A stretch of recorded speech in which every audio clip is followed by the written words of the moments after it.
Hello, greetings, and salutations. Welcome aboard my podcast. I am Jason with Jay's Paradise Travels. I'd like to thank you for tuning into this week's episode. Today I'm going to be talking about my experience seeing the USC Trojans. Something going back quite a bit of years now that I looked it up to see what it was. Before I get into it though, just a little housekeeping. If you'd like to go on vacation, specifically a cruise, which is my specialty, perhaps you'd like to go see a game too. Maybe you want to go out and see the USC Trojans.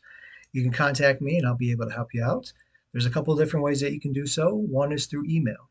My email address is j.paradise_travels@gmail.com. That's jay.paradise_travels@gmail.com. Shoot me an email. Or if you want to reach out to me through social media, you can do it that way. You can message me. I have both a Facebook and Instagram handle, and they're both the same. Jay's Paradise Travels. It's Jays, no apostrophe in there. Jay's Paradise Travels. You can reach out to me through one of those platforms as well. Okay, now that that's out of the way, let me go ahead and talk about my experience seeing the USC Trojans. Now, the USC Trojans are a blue blood powerhouse historic team, right? They've had plenty of years of history. So to be able to go see them live in person was pretty exciting for me, even though I'm not a USC Trojans fan. I'm a Michigan fan. And USC and Michigan have had their battles over the years in the Rose Bowl, and USC has come out on top quite a bit. Seems like, at least I feel like in my lifetime, every time I see them, they have. So not like I'm a humongous fan of the USC Trojans, but I went out there and was a fan for one day. This uh, this trip started out going to go see my in-laws. Again, this was years ago. My wife is from Southern California, a little town called Hemet. Maybe one out of 100 people that I've ever talked to know exactly where Hemet is.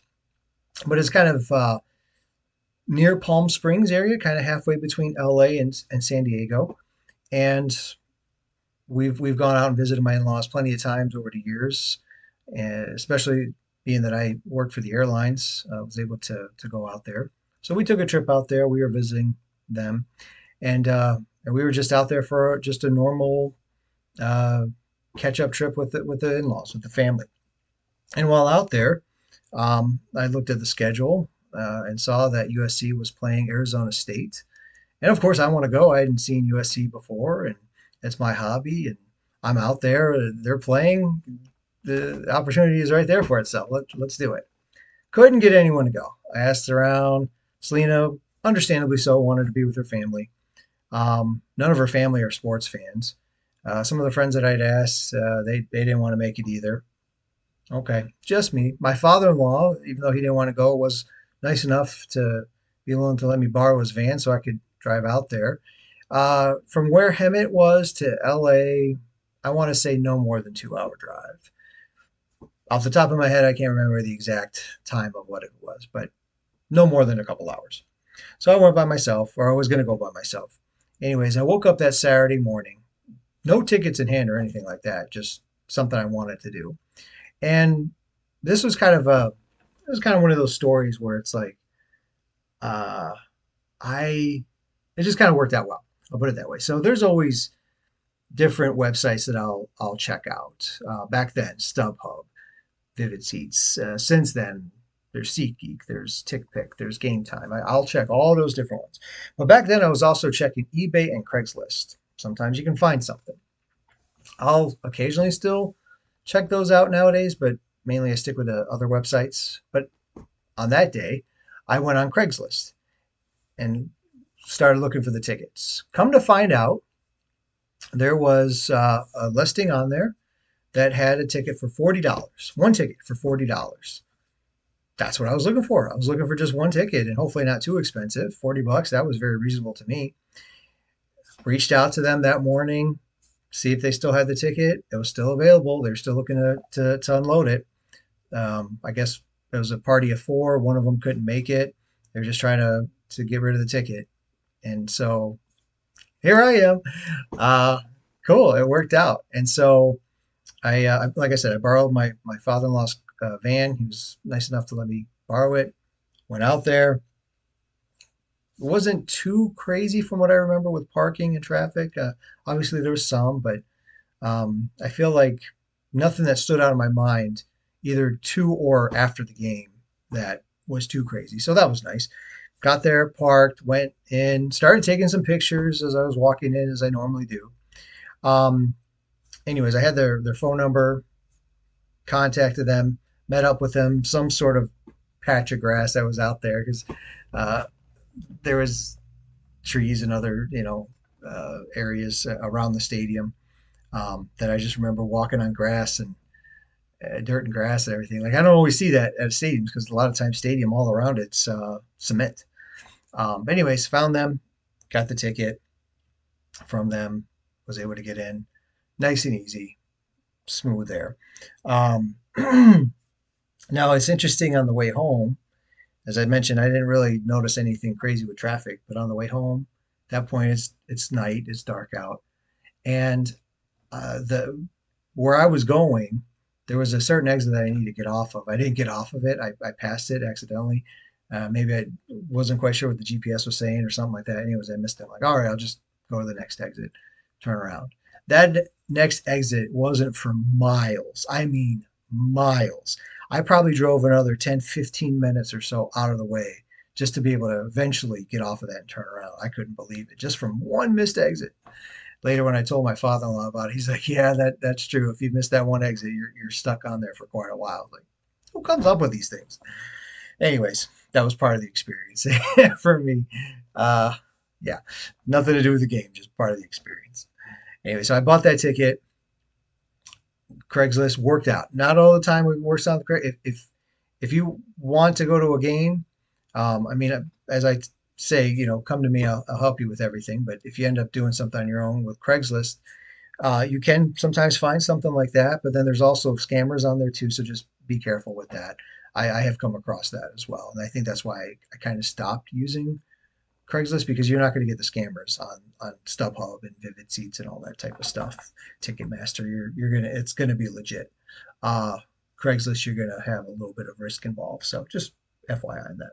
Anyways, the game itself, as I mentioned, was the USC Trojans against the Arizona State Sun Devils, and I kind of figured USC would beat them, um, and they actually did score first, and I think it was a punt return for a touchdown that gave them a 7-0 lead in the first quarter. Um, Eventually, they scored two touchdowns um, and a 2-point conversion. I say they actually Arizona State scored to make it 15-7. I was kind of surprised on that. I didn't expect USC to go down in the game, but um, they did score a touchdown, got a last second field goal in the second quarter. They ended up making it 17-15 at the half. Kind of a little bit more tighter than I thought it was going to be. They did have a lead. It was going into the third quarter. Both teams exchanged field goals, made it 20-18. Fourth quarter, kind of went back and forth with touchdowns, starting with USC. And at one point, they were up 34-25 with only a few minutes to go. And this is what I was thinking, like, okay, they're gonna beat Arizona State, and that's where the fun comes into play. Arizona State on one play, uh, they they I think they scored like a 73-yard touchdown pass or something like that to get the game closer to make it 34-32. Um, and then defensively, they were able to make a stop and get the ball back. And on they set up a pass, which was I know I just read it. Hold on a sec. I want to get you see if I can see where it was here. Um, I know this silence isn't good here. It was a 26-yard pass, was it? To kind of get him in a position to at least throw a Hail Mary.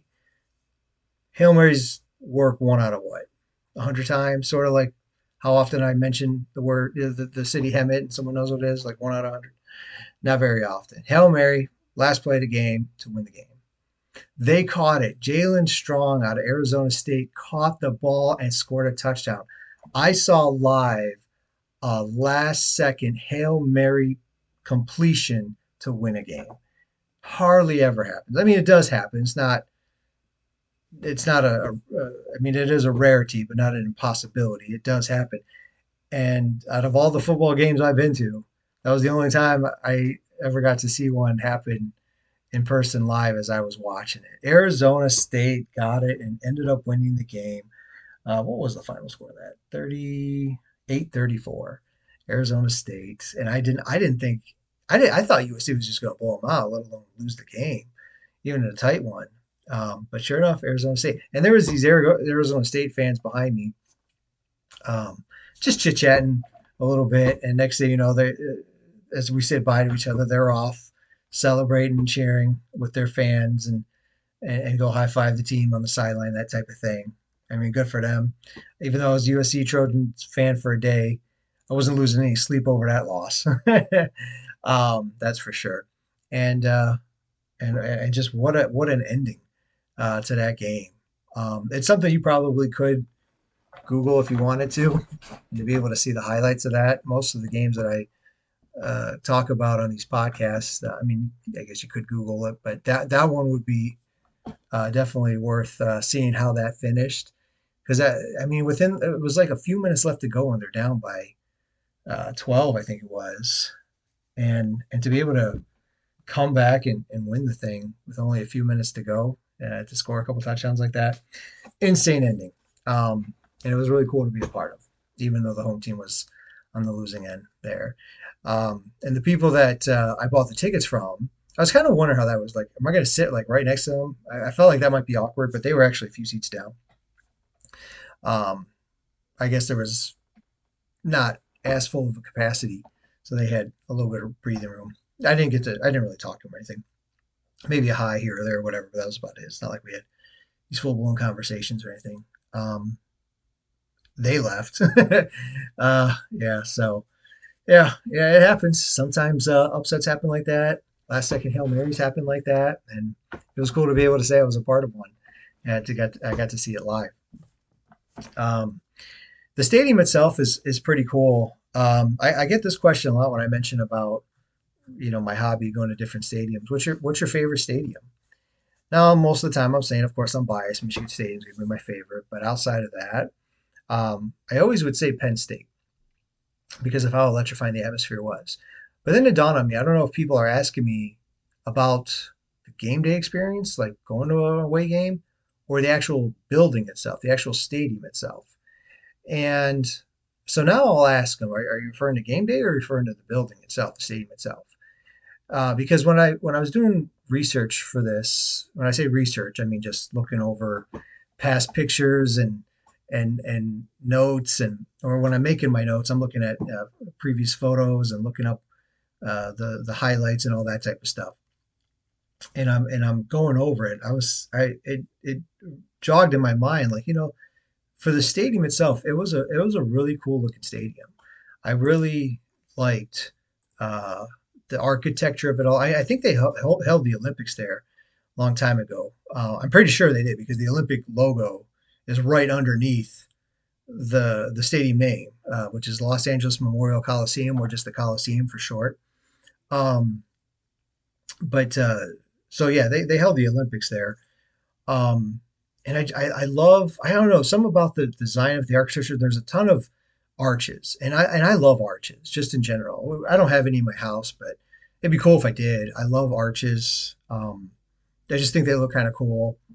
If you ever see them in a house or anything like that, I don't know, just kind of like them. Similar to like braces, braces on a person's smile. I know this is off topic and kind of silly, but to me, brace is just uh, they enhance a person's smile. I love looking at them. I don't know why, but arches is the same thing. I think they look cool. They enhance a building. And then at one end of the stadium, there's like a torch of some kind. There's torches or fire at one end of the stadium. Um, yeah, like kind of at the top. Yeah, you'll see like this big flame. That's kind of cool. And they got where I was sitting behind me, there was the press box. Now most stadiums have press boxes, but to be able to see all the different championships that they've had throughout the years um, was kind of cool too. Like I said, even though I'm not a big SC fan, but I respect their history and what they've done over the years, and to be able to post all those championships over the years, that's kind of cool. Um, yeah, so there it was just a really cool stadium. So I would say like it's probably one of my favorite stadiums, like the actual building itself. Uh, and then just because I think it's so small and cute, where Idaho plays, the little Kibby Dome, I think that's kind of my favorite too, just because it's like so small and cute, like a little puppy. No disrespect to anyone in Idaho or anyone out there in Moscow, Idaho, um, but yeah, as regards like the stadium itself, because Penn State, the atmosphere is amazing. Um, as regards game day experience, I enjoyed it, but the stadium itself just kind of old. Not a it has some cool features to it, um, but I liked USC's stadium more. And so yeah, this is one of my favorite. Oh, again, all of this outside of Michigan, where I'm a little biased that way too. Anyways, so yeah, they had that flame on the top, which I think was kind of cool. But that was kind of on the other side, so I was a little bit further from it. Still took some pictures. And then on my side, it was just basically all just fans, just a closed stadium. A lot of fans there. According to what I looked up, the capacity is 77,500. The attendance was 70,115. I guess I could see that.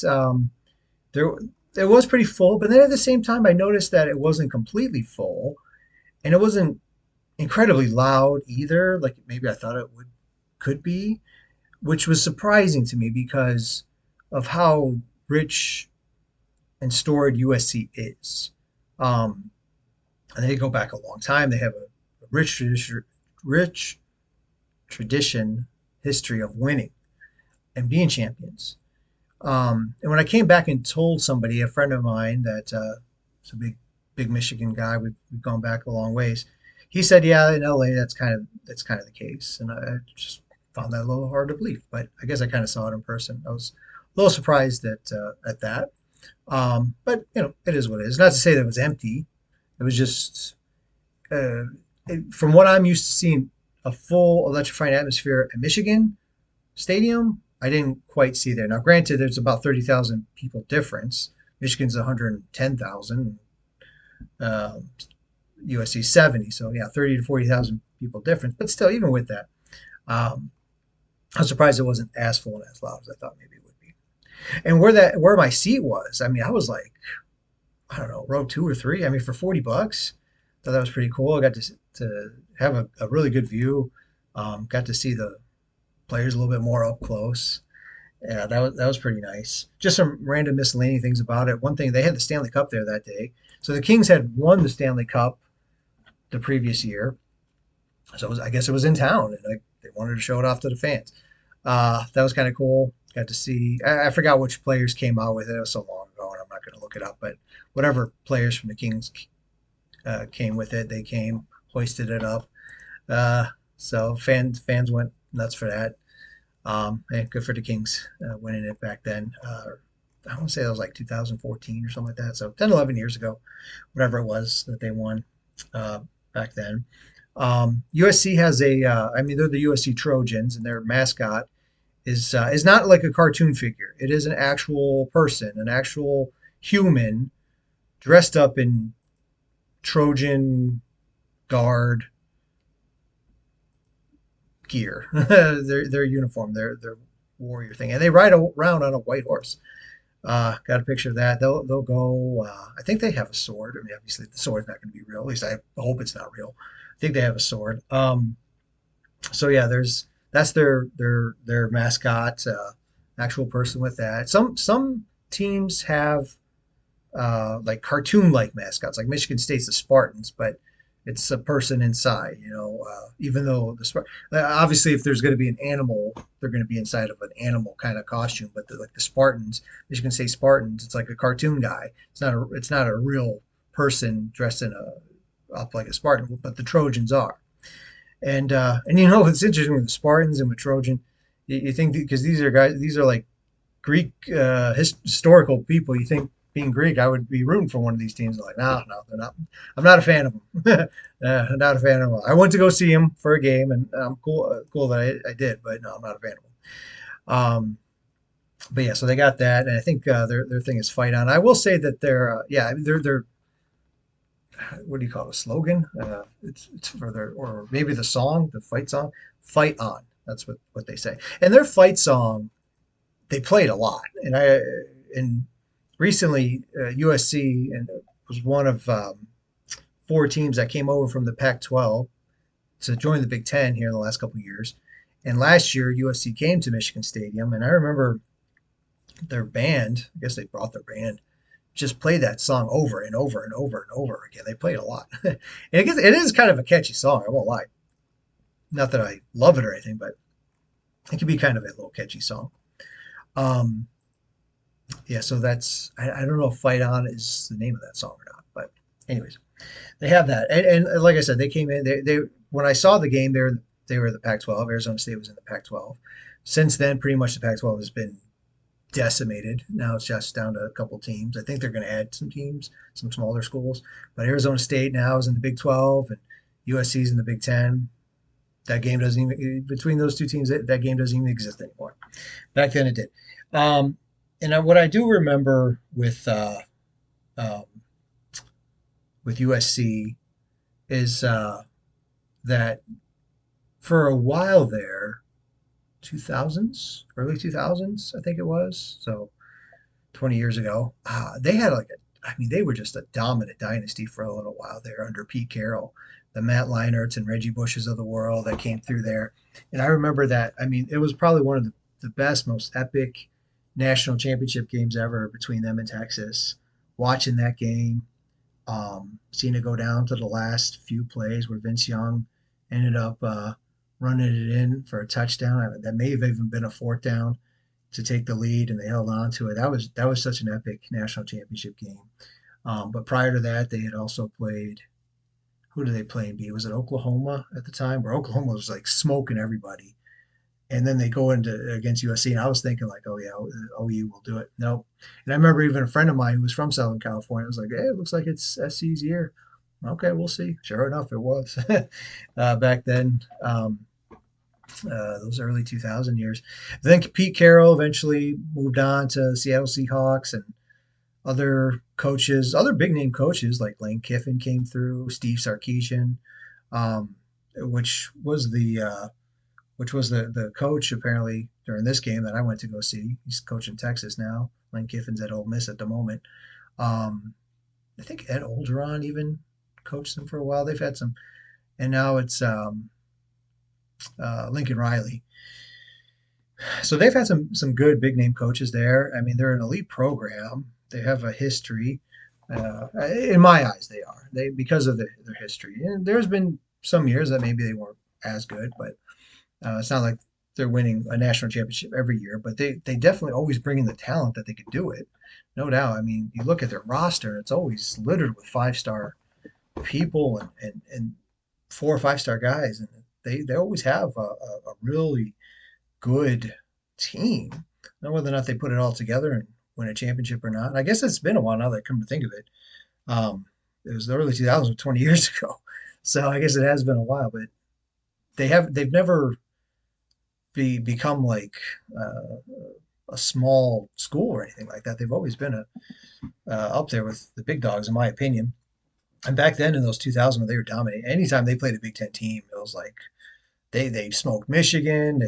I remember they had a home and home against Ohio State. That when it was in Ohio State, that was an epic battle too, and they ended up pulling that one out. And then I think the following year, when they were in the Coliseum, they smoked Ohio State in the Rose Bowl. It was like uh, Penn State, Ohio State, Illinois. I remember seeing them all play that, and I think it was one of the ESPN guys was just like, if you're a Big Ten, go in there, take your beating from USC, move on because that's what it happens every year, and it was what was happening every year. They were just dominant during those 2000 eras, and now they're in the Big Ten along with UCLA, and it's kind of funny with USC UCLA because UCLA is um, it says LA in their name, and they're in Pasadena, and and USC is just Southern California. That's an area, and they're in LA.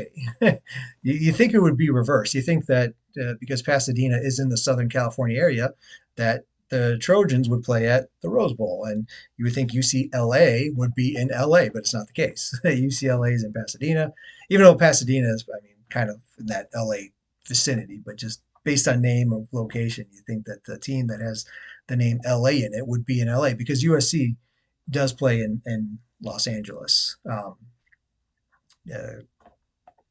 in the city kind of thing, or just south of the city.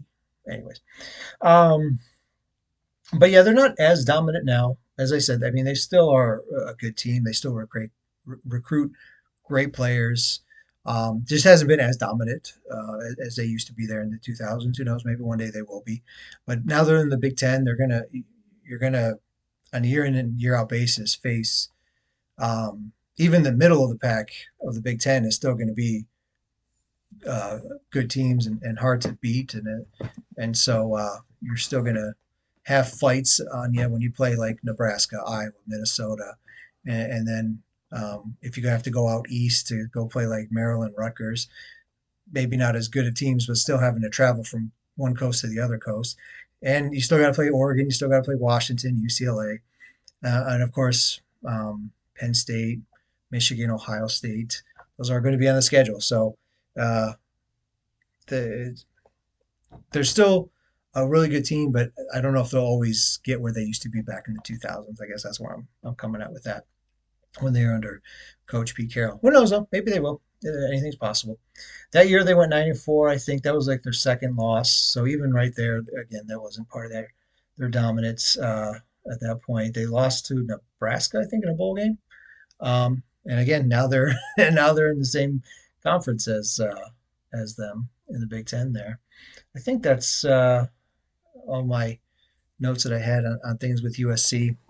Again, even though I'm not a humongous USC fan, not my favorite team in the world, but I did get to go see him for one game.